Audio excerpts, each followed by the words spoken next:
After 42 weeks की delivery के अंदर क्या देखने को मिल सकती है, बेबी के अंदर अक्कर हो सकती है। नेक्स्ट यदि बात कर ली जाए स्किन की, तो पोस्टरम बेबी होगा, उसके अंदर स्किन कैसी देखने को मिलेगी, ड्राई एंड रिंकल्ड स्किन। जो स्किन होगी, जो त्वचा होगी, उसके ऊपर झुर्री सी क्या हो जाएंगी, झुर्री झुर्री देखने को मिलेंगी पोस्टरम बेबी के अंदर। Skin will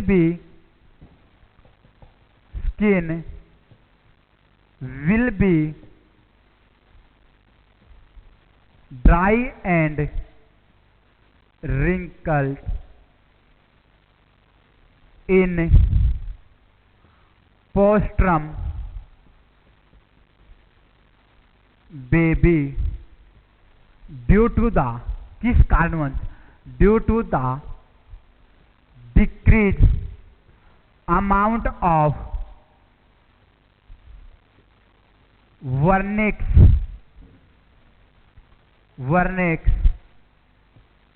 कैसियोसा।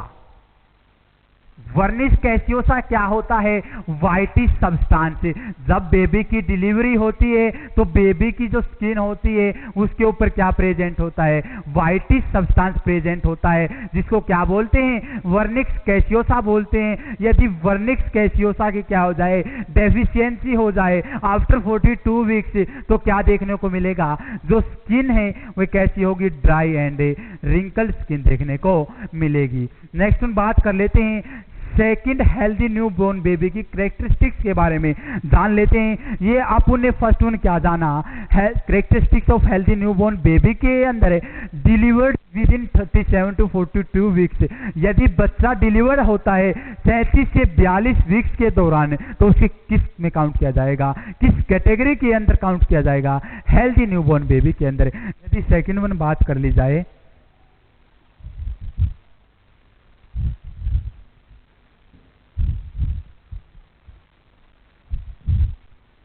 initiation of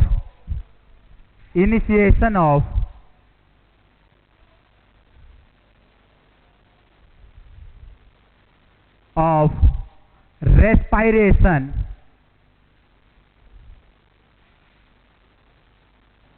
within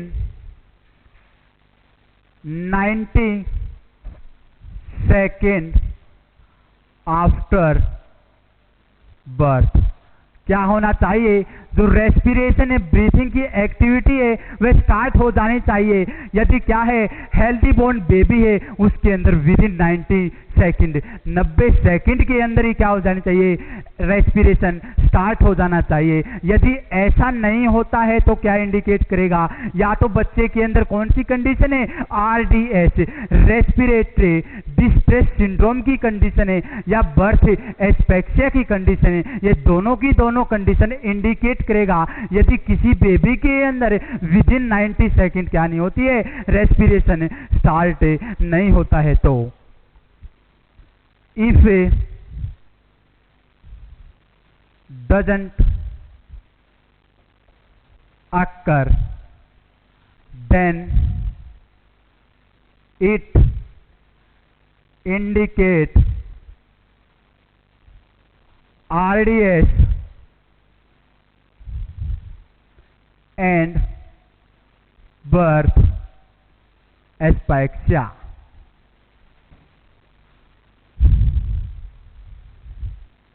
next one बात कर लेते हैं RDS। RDS के अंदर कौन कौन से सिम्टम्स देखने को मिलेंगे, और बर्थ एस्पेक्सिया के अंदर कौन कौन से सिम्टम्स देखने को मिलेंगे। तो फर्स्ट वन अपन बात कर लेते हैं RDS। RDS के अंदर फर्स्ट वन क्या देखने को मिलेगा, नेजल फ्लेयरिंग।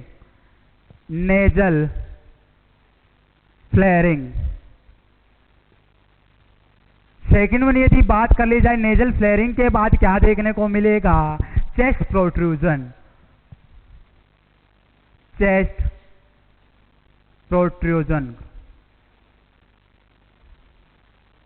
नेक्स्ट वन यदि थर्ड सिम्टम्स की बात कर ली जाए तो क्या देखने को मिलेगा, grunting.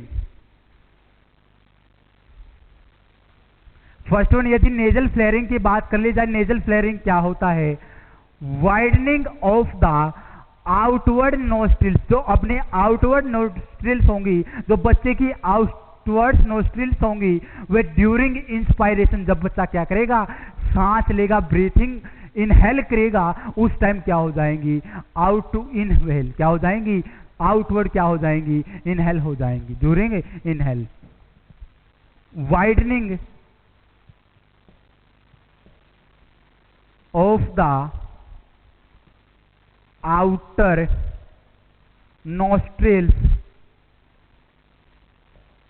of baby during inspiration. Inspiration के दौरान जो आउटर नोस्ट्रिल्स हो जाएंगी वाइड, चौड़ी हो जाएंगी, क्या हो जाएंगी, चौड़ी हो जाएंगी। नेक्स्ट वन यदि बात कर ली जाए चेस्ट प्रोट्रूजन की, चेस्ट प्रोट्रूजन के अंदर क्या देखने को मिलेगा, opposite moment of A sternum, जो स्टर्नम होगा उसकी क्या देखने को मिलेंगी, opposite moment, opposite moment of A sternum. Next one यदि बात कर ली जाए ग्रंटिंग की, ग्रंटिंग क्या होता है, जोरदार आवाज आना, क्या आना, जोरदार आवाज आना। ऐसा क्यों होगा, डीप रेस्पायरेशन के कारण, किसके कारण, डीप रेस्पायरेशन, डीप रेस्पायरेशन। ऐसा होने से क्या होगा, sound will be produce, sound will be produced during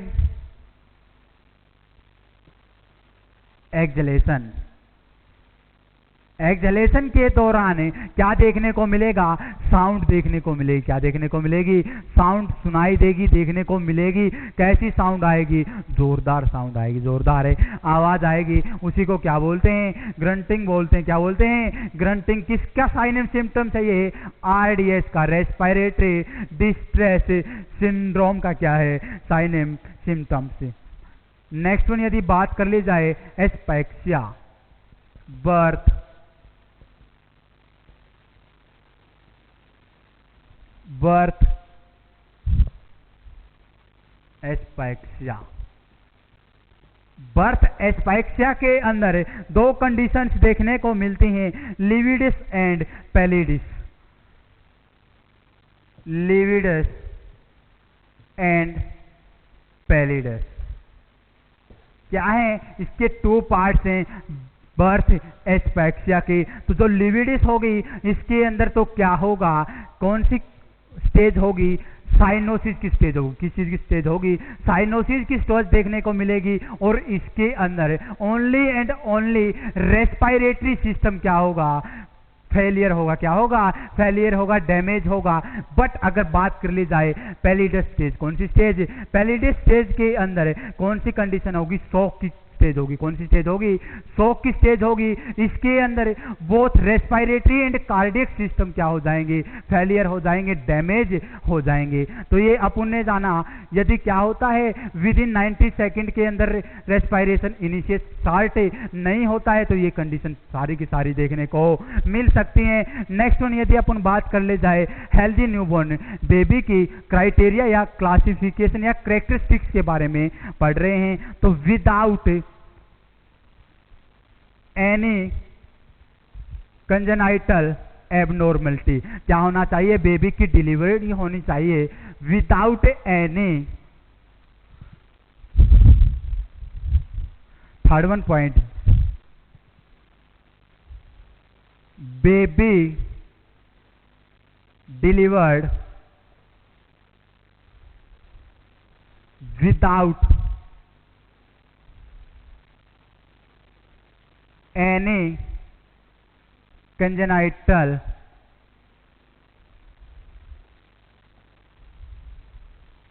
abnormality।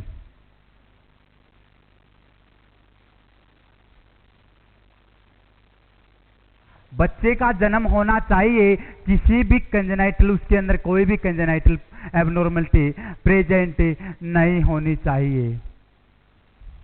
यदि क्या होता है, malformation present by the birth, यदि किसी बेबी के अंदर क्या है, माल न्यूट्रिशन की या माल फॉर्मेशन की क्या है, कमी है, कब से, ड्यूरिंग टाइम ऑफ बर्थ, तो उसे एबनॉर्मल कंडीशन के अंदर माना जाएगा, उसे नॉर्मल हेल्दी बेबी की कंडीशन में नहीं काउंट किया जाएगा। माल फॉर्मेशन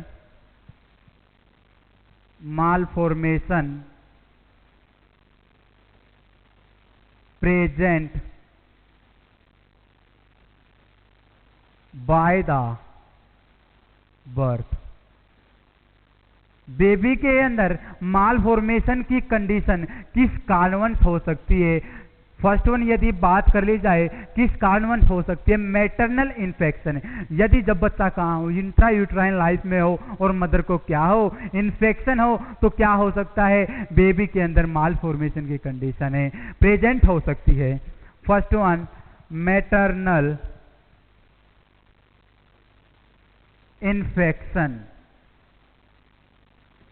यदि मैटरनल इन्फेक्शन के अंदर बात कर ली जाए ड्यूरिंग प्रेगनेंसी, सबसे ज्यादा मोस्ट कॉमन इन्फेक्शन कौन सा होता है, टॉर्च।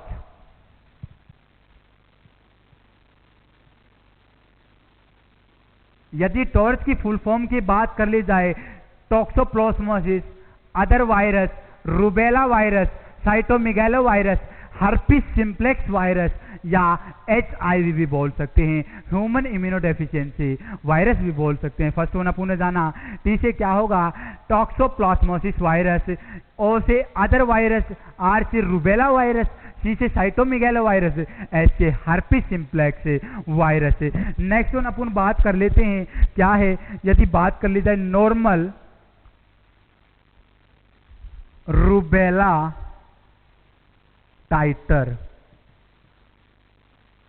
यदि नॉर्मल रूबेला टाइटर के रेंज की बात कर ली जाए तो कितना होना चाहिए, more than 1:8, more than 1:8। If क्या हुआ है, इफ रूबेला टाइटर लेस देन 1:8, यदि क्या है 1:8 से लेस देन है, कम है, रूबेला टाइटर की जो वैल्यू है वह क्या है, less than 1:8, then it indicate that it indicate rubella infection. कौन से इन्फेक्शन को इंडिकेट करेगा भाई, रूबेला इन्फेक्शन की कंडीशन को इंडिकेट करेगा। यदि रूबेला टाइटर की जो वैल्यू है वह कितने से कम हो, 1:8 से क्या हो, कम हो, तो क्या करेगा, इंडिकेट करेगा रूबेला इन्फेक्शन को। नेक्स्ट वन यदि बात कर ली जाए रूबेला वैक्सीन, रूबेला वैक्सीन, जो रूबेला वैक्सीन है यह क्या है, live vaccine, it is a live vaccine, it is a live vaccine and contra indicate during the pregnancy, during the pregnancy। और प्रेगनेंसी के दौरान इसे क्या किया गया है, कॉन्ट्रा इंडिकेट किया गया है। यदि क्या है, किसी मदर को एडमिनिस्टर किया गया है रूबेला की वैक्सीन, तो उसे क्या करना चाहिए, एडवाइस कर देना चाहिए कि वह क्या ना करे, प्रेगनेंसी कंसीव ना करे नेक्स्ट 1 to 3 months तक। If a mother administered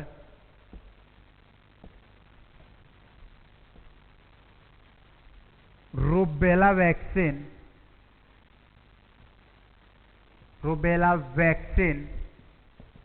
then the advice to the mother,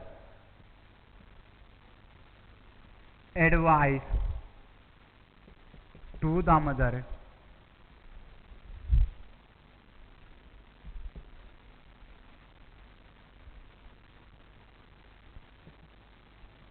avoid the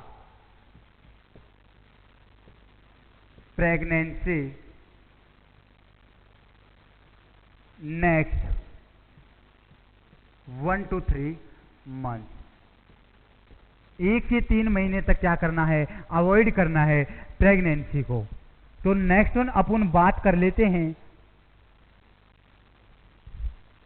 यदि क्या है माल फॉर्मेशन की कंडीशन। फर्स्ट वन तो यदि मैटरनल इन्फेक्शन है तो उसके अंदर है, हो सकता है। नेक्स्ट वन बात कर लेते हैं यूज टेरेटोजेनिक्स ड्रग्स। यदि कोई मदर ड्यूरिंग प्रेगनेंसी क्या करती है, टेरेटोजेनिक्स ड्रग्स का यूज करती है, तो उसके बेबी के अंदर कौन सी कंडीशन क्रिएट हो जाएगी, माल फॉर्मेशन की condition. Used teratogenic drugs if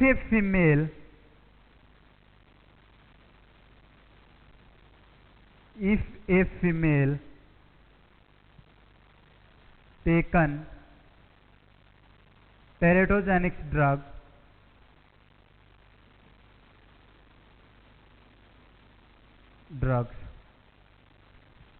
then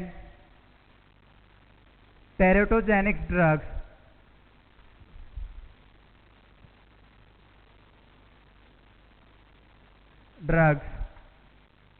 easily cross the placental barrier and cause the congenital abnormality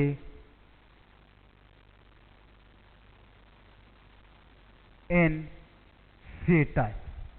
क्या होगा, यदि कोई मदर कौन सी ड्रग्स लेती है, टेरेटोजेनिक ड्रग्स का सेवन करती है, तो जो टेरेटोजेनिक ड्रग्स होती हैं वो इजिली क्रॉस कर जाती हैं प्लेसेंटल बैरियर को, और क्या कॉज कर देती हैं, फीटस के अंदर, बेबी के अंदर केंजेनाइटल एबनॉर्मलिटी को क्रिएट कर देती हैं। तो यदि बात कर ली जाए एग्जाम्पल के तौर पर टेरेटोजेनिक ड्रग्स की, थैलिडोमाइड, कौन सी ड्रग्स है, thalidomide example thalidomide.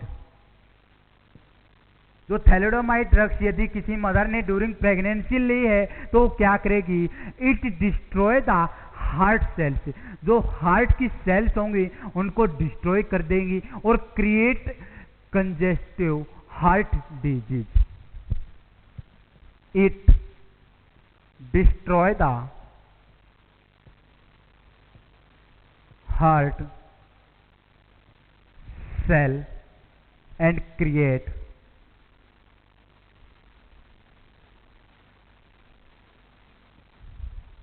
congestive heart disease। Next one यदि बात कर ली जाए exposure radiation during pregnancy. Third one cause क्या हो सकता है, malformation present by birth in newborn baby के अंदर। रेडिएशन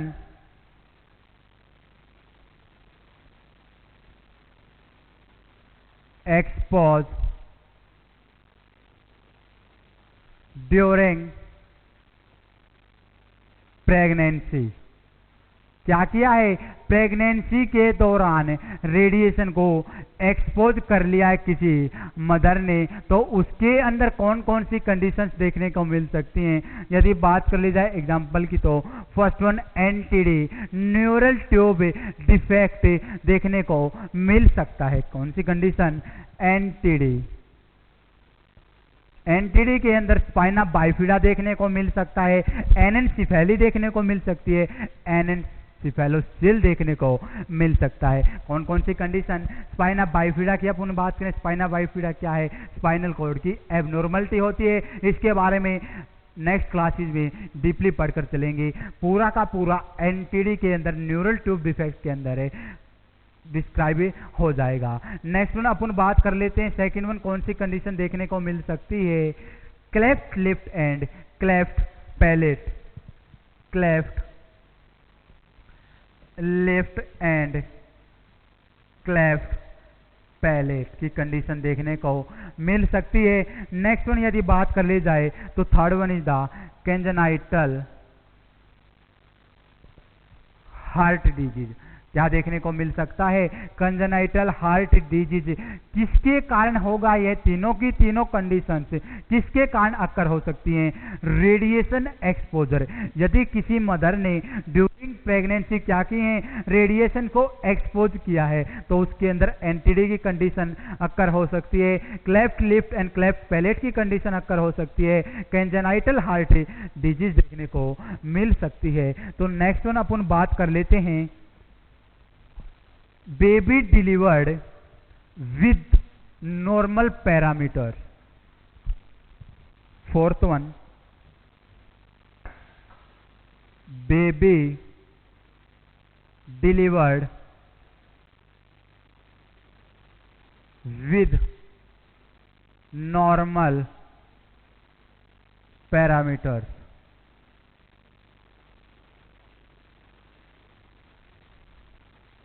अपन बात करने वाले हैं पैरामीटर्स। कौन कौन से पैरामीटर्स होते हैं? Height, weight, chest circumference, head circumference. Next ना अपन बात करेंगे वाइटल साइंस के बारे में भी। तो सभी के बारे में वन बाय वन बात कर लेते हैं। क्या होना चाहिए? यदि बेबी डिलीवर्ड हुआ है नॉर्मल पैरामीटर्स के साथ में, पैरामीटर्स की रेंज मेंशन करेंगे, देखेंगे। तो यदि क्या हुआ, पैरामीटर नॉर्मल है तो बेबी को कौन सी उसमें माना जाएगा? हेल्दी न्यूबॉर्न बेबी की कैटेगरीज में बेबी को इंक्लूड किया जाएगा। तो जान लेते हैं। First one, weight. यदि नॉर्मल वेट की बात कर ली जाए 2.5 to 3.9 kg। क्या है? Normal parameter. क्या है? नॉर्मल पैरामीटर के अंदर काउंट होगा। नेक्स्ट वन यदि बात कर ली जाए, if newborn baby weight less than 2.5 kg then it is called low birth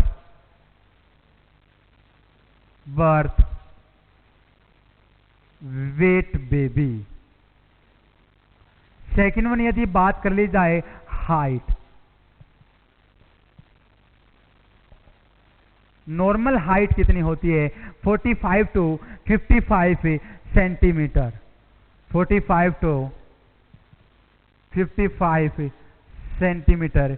यदि एक एवरेज की बात कर ली जाए तो कितना होगा? 50 centimetre is the normal height. Next one अपन बात कर लेते हैं head circumference. Third one is the head circumference.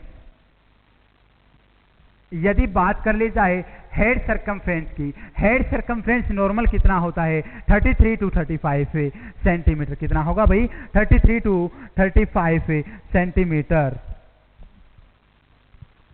At birth. 33 to 35 centimetre. Next one अपन बात कर लेते हैं chest circumference. Chest circumference. Chest circumference at birth. Birth पे कितना देखने को मिलेगा? At birth 30 to 32 centimetre.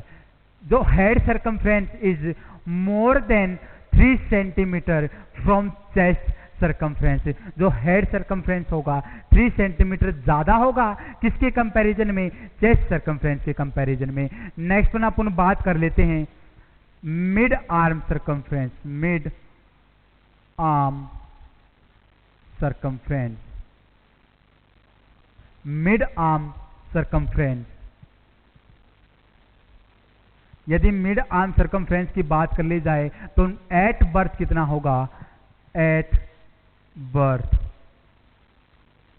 11 to 12 centimetre. 11 से 12 सेंटीमीटर क्या होगा, mid arm circumference at birth. यदि वेट की बात कर ली जाए, नॉर्मल वेट कितना होगा, 25 टू 3.9, सॉरी भाई 2.5 टू 3.9 kg। हाइट की बात कर ली जाए 45 टू 55 सेंटीमीटर। एक एवरेज की बात कर ली जाए तो 50 centimetre. Head circumference 33 to 35 centimetre. Chest circumference 30 to 32 centimetre. And last one is the mid arm circumference 11 to 12 centimetre. Next one अपन बात कर लेते हैं वाइटल साइंस।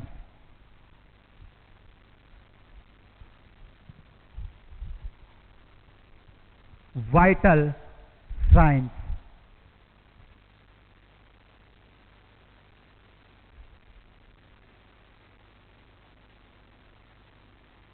वाइटल साइंस के अंदर फर्स्ट वन बात कर लेते हैं pulse.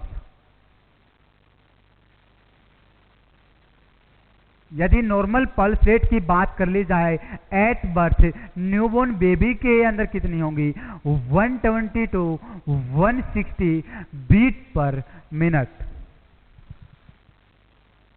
At birth.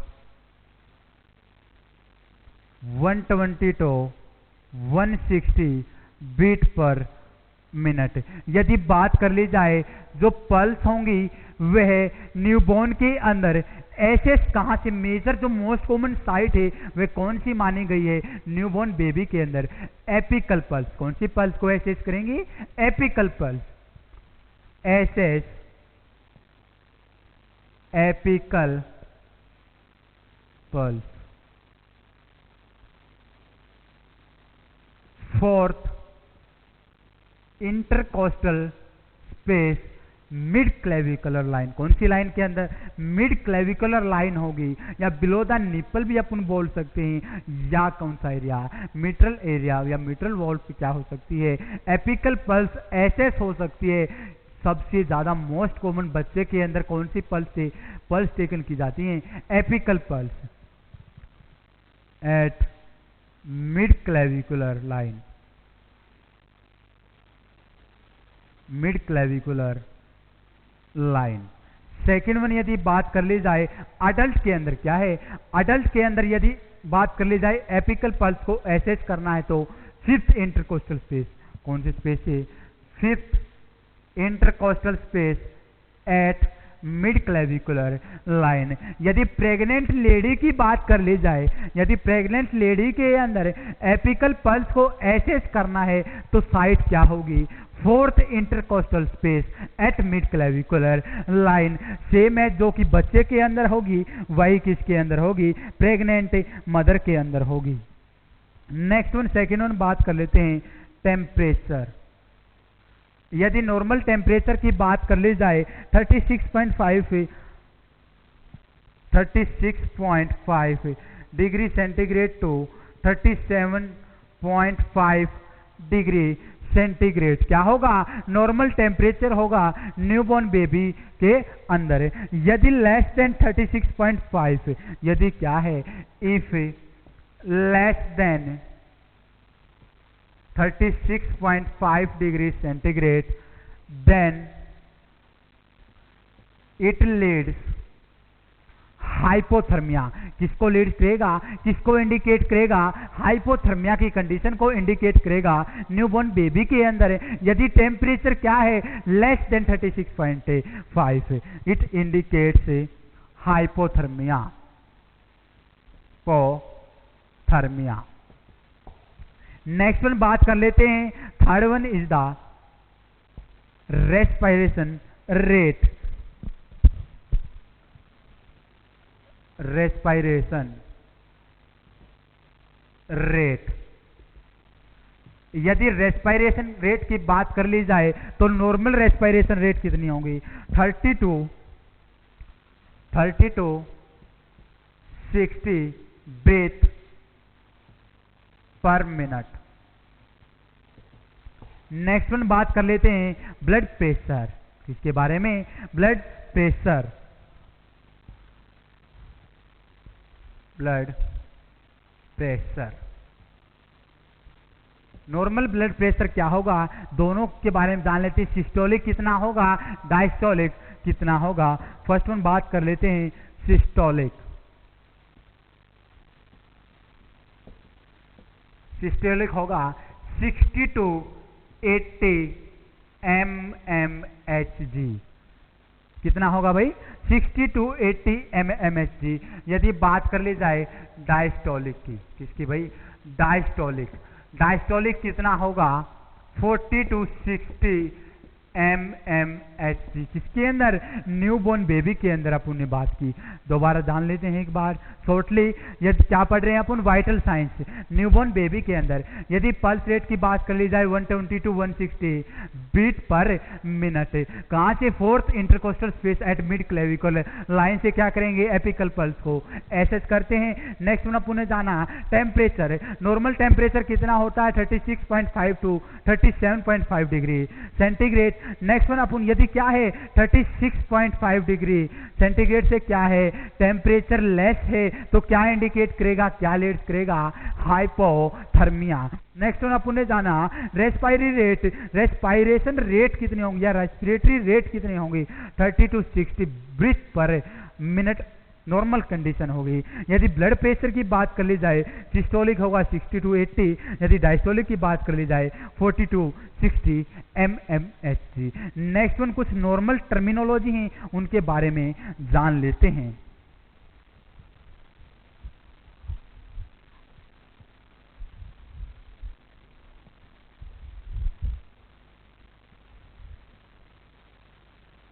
Normal terminology.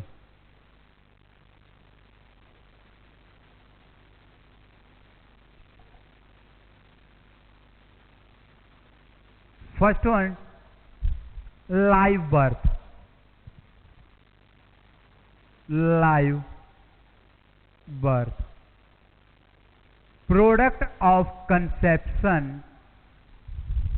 Product of conception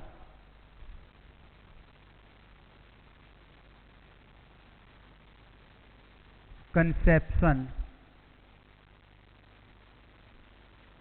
after separation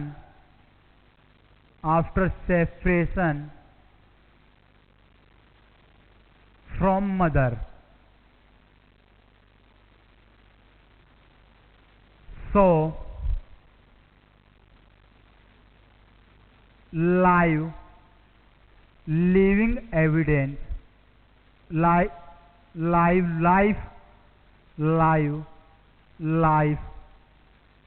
living evidence like as heart rate, respiratory rate,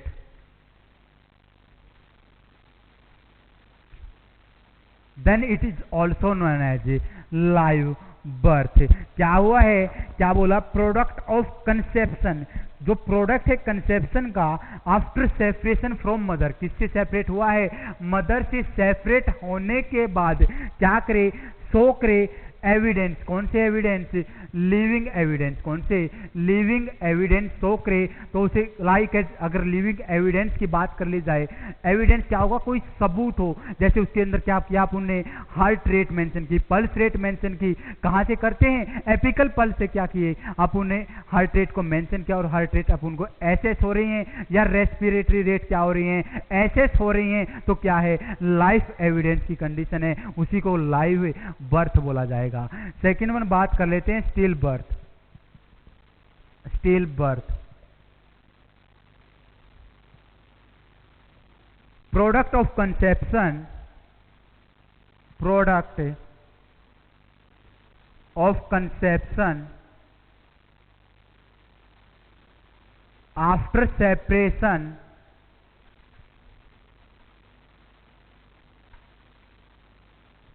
from mother does not show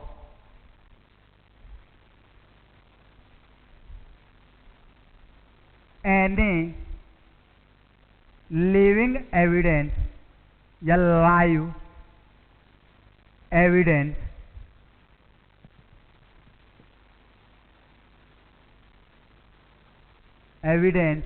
then it is also known as still birth. क्या बोला जाएगा? Still birth. यदि still birth के अंदर criteria की बात कर ली जाए तो क्या देखने को मिलेगा? जो बेबी होगा उसका वेट होगा मोर देन 500 ग्राम। बेबी वेट मोर देन 500 ग्राम। यदि बेबी के वेट की बात कर ली जाए तो कितने से ज़्यादा होगा? 500 ग्राम से ज़्यादा होगा। यदि बात कर ली जाए वाइबिलिटी पीरियड की, बेबी वाइबिलिटी पीरियड या जेस्टेशनल एज की बात कर ली जाए मोर देन 22 वीक्स, उसने क्या कर लिया है? वाइबिलिटी पीरियड को क्रॉस कर लिया है। उसी को किस में काउंट किया जाएगा? स्टिल बर्थ के अंदर काउंट किया जाएगा। As more than 22 weeks of gestational age। Next one यदि बात कर ली जाए लो बर्थ वेट बेबी। यदि क्या है? लो बर्थ वेट बेबी है तो उसके अंदर यदि वेट की बात कर ली जाए तो कितना देखने को मिलेगा? Less than 2.5 kg। यदि नॉर्मल कंडीशन की बात कर ली जाए, नॉर्मल जो बेबी होगा, न्यूबॉर्न बेबी होगा, उसका वेट कितना होता है? 2.5 to 3.9 kg। बट यदि क्या है कंडीशन है? लो बर्थ वेट बेबी के अंदर 2.5 kg देखने को मिलेगा। यदि बात कर ली जाए very low birth weight baby, किसकी? Very low birth weight baby की यदि बात कर ली जाए तो उसके अंदर वेट कितना देखने को मिलेगा? Less than 1.5 kg। कितने से कम?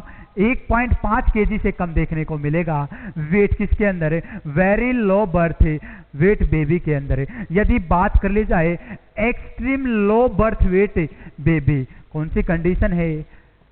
Extreme low birth weight baby, तो उसके अंदर वेट कितना देखने को मिलेगा? Less than 1 kg। कितना देखने को मिलेगा भाई? Less than 1 kg। 1 kg से लेस क्या देखने को मिलेगा? वेट देखने को मिलेगा। उसे ही कौन सी कंडीशन के अंदर है? Extreme low birth weight baby के अंदर मेंशन किया गया है। नेक्स्ट वन यदि बात कर ली जाए IUGR, intra uterine growth retardation. Intra uterine growth retardation. यदि क्या हुआ है? यूट्रस के अंदर ही ग्रोथ रिटार्डेड हो गई है तो क्या देखने को मिलेगा? Growth and development below the expected age of gestation. Growth and development of baby below the expected age of baby। जो ग्रोथ एंड डेवलपमेंट हो दोनों की दोनों क्या हो जाएंगी? बिलो, कम देखने को मिलेंगी expected age of gestation. According to age जितनी ग्रोथ एंड डेवलपमेंट होनी चाहिए उस बेबी की उतनी नहीं हो पाएगी। कौन सी कंडीशन के अंदर है? IUGR के अंदर। कौन सी कंडीशन है भाई? IUGR, intra uterine growth retardation की कंडीशन के अंदर growth and development below expected age of gestational period. तो